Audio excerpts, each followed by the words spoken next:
everyone, this is doctor Neelam Avtar Singh, homeopathy consultant. Tutorials के तहत हम बात कर रहे हैं केस टेकिंग की। What he says, how he says and why he says. हमने बच्चों की केस टेकिंग की कि उनमें कौन से माइंड रूब्रिक्स ले सकते हैं, हमने एक्यूट केस टेकिंग ली, हमने जनरल केस टेकिंग की। आज हम करेंगे हाउ ही सेज, कि किस तरह से वो कहता है, पेशेंट के बोलने की कौन सी टोन होती है, कैसे वो आंसर्स देता है, कैसे उसकी स्पीच होती है, ये सब कुछ आज हम डिस्कस करेंगे। लेकिन उससे पहले जो एक क्वेश्चन जो मुझे बार बार बहुत सारे डॉक्टर्स की क्वेरीज आई हैं कि हमें माइंड रूब्रिक्स लेने नहीं आते, हमें वर्शन को कैसे कन्वर्ट करना है रूब्रिक्स में वो नहीं आता, या हमें पेशेंट्स माइंड रूब्रिक देते नहीं हैं। तो सबसे पहले हम ये रूब्रिक्स की बात करेंगे। होम्योपैथी की रेपर्टरी एक बहुत बड़ा खजाना है, बहुत बड़ा। एक समझो कि एक ओशन है जिसमें से हमने जेम्स निकालने हैं। अगर जेम्स निकालने हैं तो वो 1, 2 या 4 दिनों में, हफ्ते 10 दिन में, महीने में नहीं निकाले जा सकते।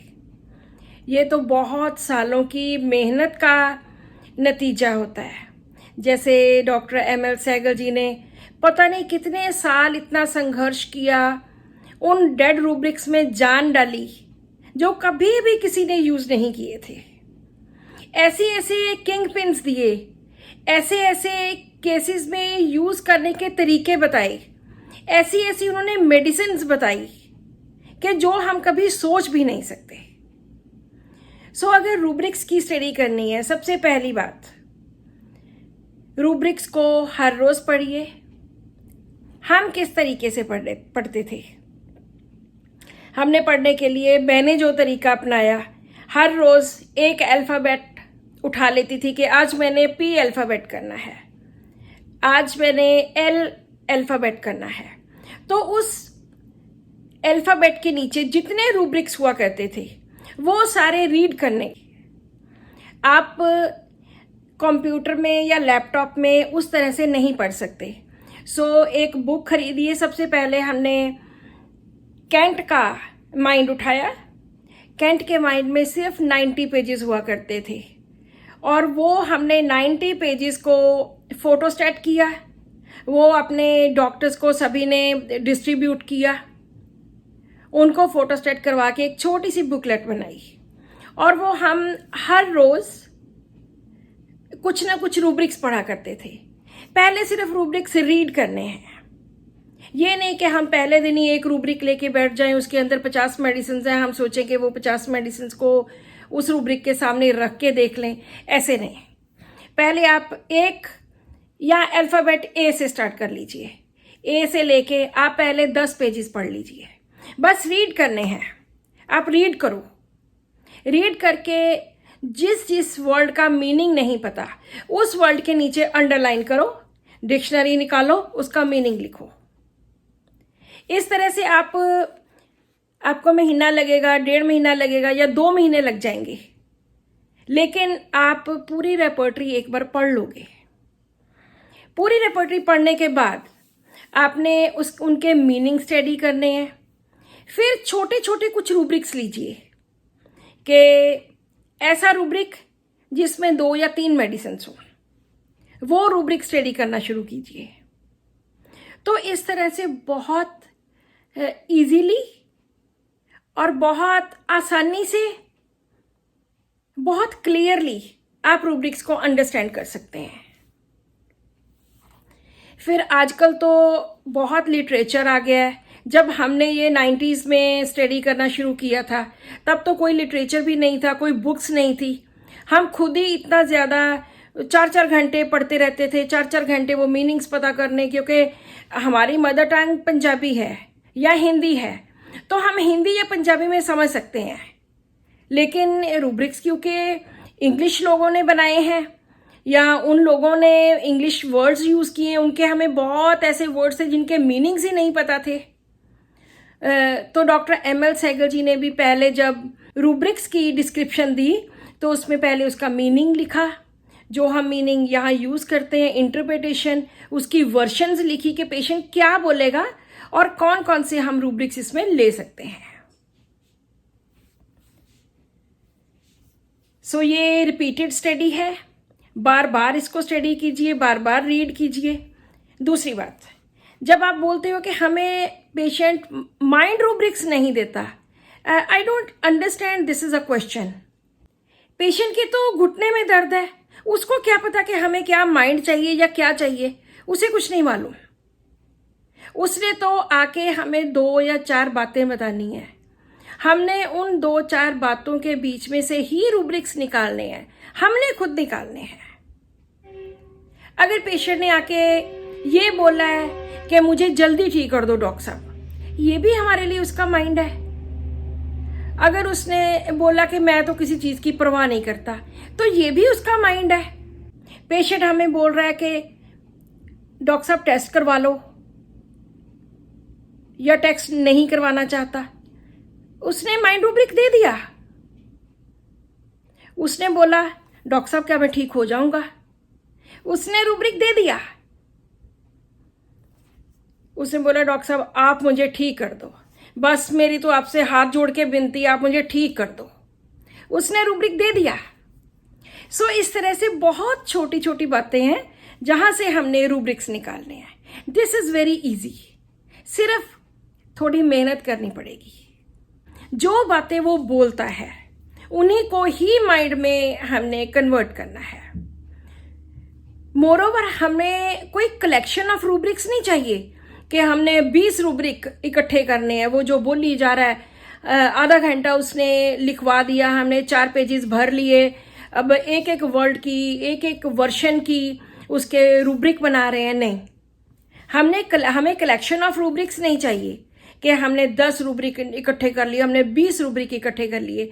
हमने सिर्फ उसका सेंटर निकालना है, उसका कोर निकालना है कि पेशेंट की सुई कहाँ पे अटकी हुई है, वो चीज़ हमने पकड़नी है। क्योंकि अगर हमने सेंटर पकड़ लिया तभी हम उसकी मेडिसिन तक पहुंच सकते हैं।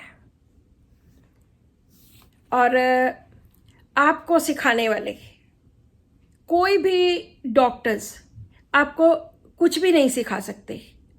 सबसे बड़ा टीचर जो सिखाने वाला है वो आपका पेशेंट है। मैंने चाइना सीखी, सोरियासिस के एक पेशेंट से। मैंने लाइसेंस सीखी, एक ट्राइकोटिलोमेनिया पेशेंट से। मैंने पल्साटिला सीखी, इग्नेशिया सीखी, डिप्रेशन के पेशेंट से। मुझे एक पेशेंट हिपरसल सिखा के गया, मुझे एक पेशेंट इग्नेशिया सिखा के गया, मुझे एक पेशेंट कैलकेरिया कार्प सिखा के गया।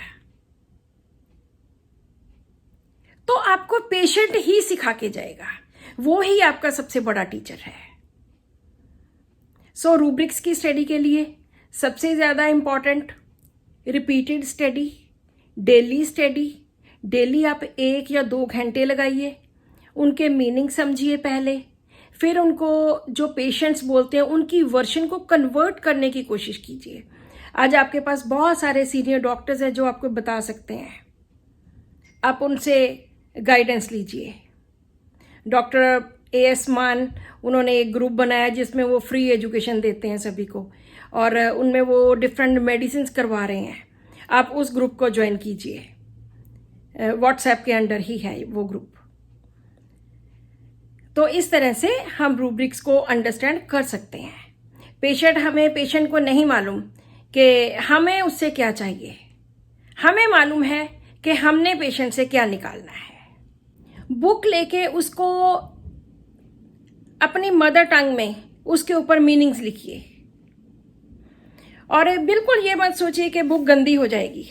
हमारी बुक्स के आगे पीछे 10-10 पेजेस सिर्फ मीनिंग से ही भरे हुए हैं, क्योंकि बहुत सारे ऐसे मीनिंग्स हैं जो हमें समझ नहीं लगते, क्योंकि वो हमारी लैंग्वेज नहीं है। तो जब आप रिपीटेडली ये काम महीना, 2 महीने, 4 महीने, 6 महीने करोगे तो आपको बहुत इजीली ये सिस्टम अंडरस्टैंड होने लग जाएगा।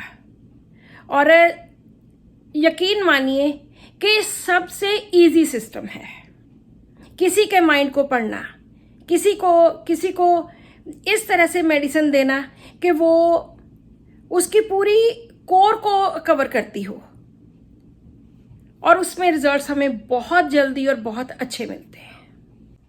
अब हम बात करते हैं दूसरे सेक्शन की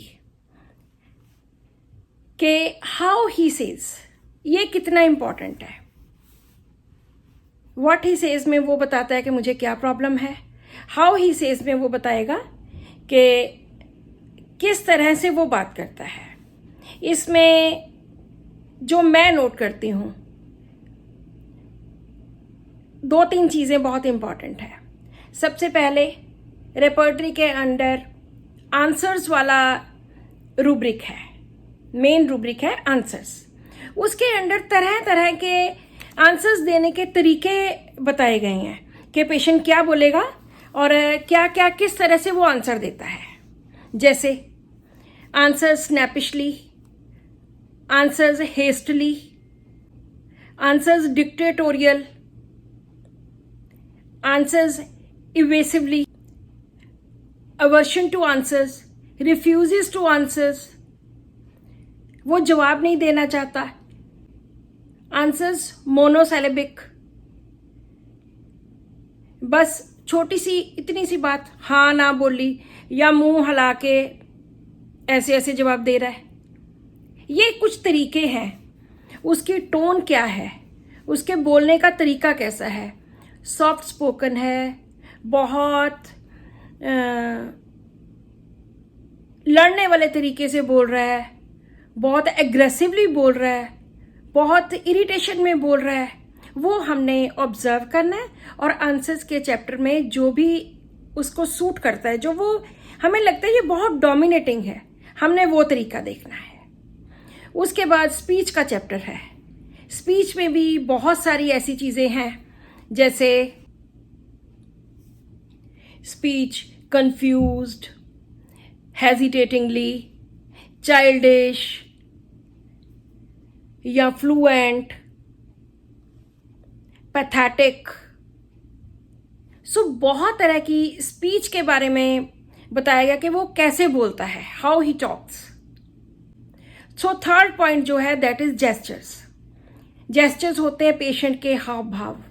पेशेंट उस वक्त आया है आपके पास तो वो क्या कर रहा है, किस तरह से वो नर्वस है, वो अपने हाथों को ऐसे ऐसे कर रहा है, या वो उसकी बार बार कोई हैंड्स या लेग्स की कोई मूवमेंट है, ऐसे ऐसे उसकी टांग हिली जा रही है, या वो अपने बटन्स के साथ खेल रहा है।